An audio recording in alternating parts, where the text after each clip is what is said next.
Hello, how are you doing here? This is Mike Johnston, and in this section we're going to discuss a topic called even functions.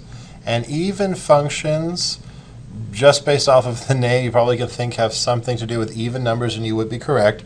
Even functions, you're going to note that I'll give a little special interlude to the final outcome, but there's a special note that even functions have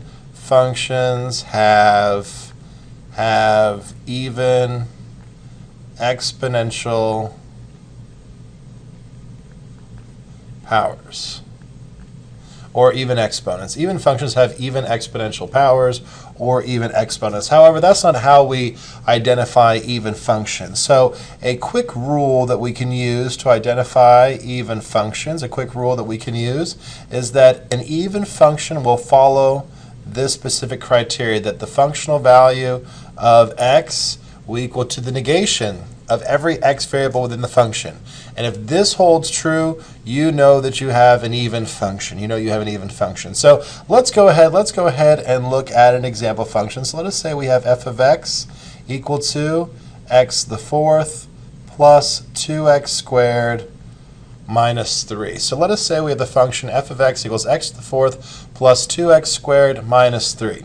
So if we want to test for even functions, everywhere we see an x in f, we want to plug in a negative x. So here we will have f of negative x. We're going to have f of negative x, which I'll do in blue. We're going to have f of negative x, and that will equal to, everywhere we have an x, we're going to plug in a negative x. So we're going to have a negative x here and a negative x here. So we plugged in a negative x every time we saw an x. So now what we can do is that we can recognize that when we raise a negative exponent to an even power,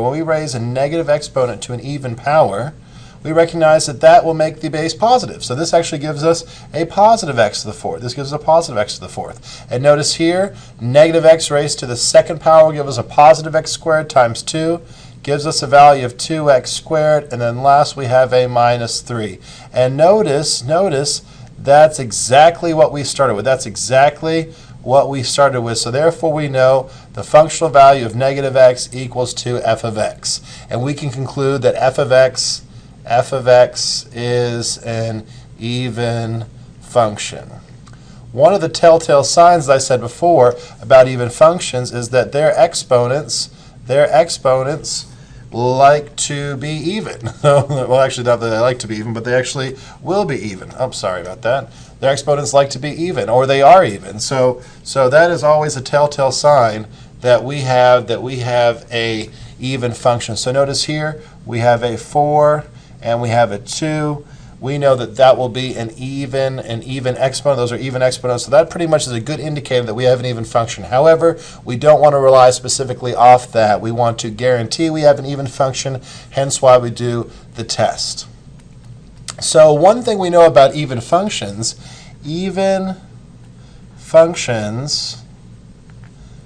have y-axis symmetry. Even functions have y-axis symmetry, which is something that we always like to acknowledge, because we know in order to have y-axis symmetry, the test that we can use to determine y-axis symmetry is that we plug in negative x for all x's. And if you get back your original function, if you get back your original, you have y-axis symmetry. And notice what we did here. Everywhere we had an x, we plugged in a negative x. Everywhere we had an x, we plugged in a negative x. Therefore, the test for even functions is the same test that you have to perform to determine y-axis symmetry. So even functions have y-axis symmetry. So some people might ask the question, do all functions that have y-axis symmetry, are they all even functions?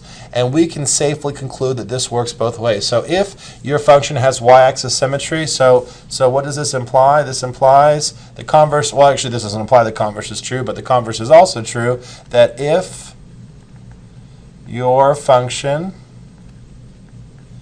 is symmetric with respect to the y-axis.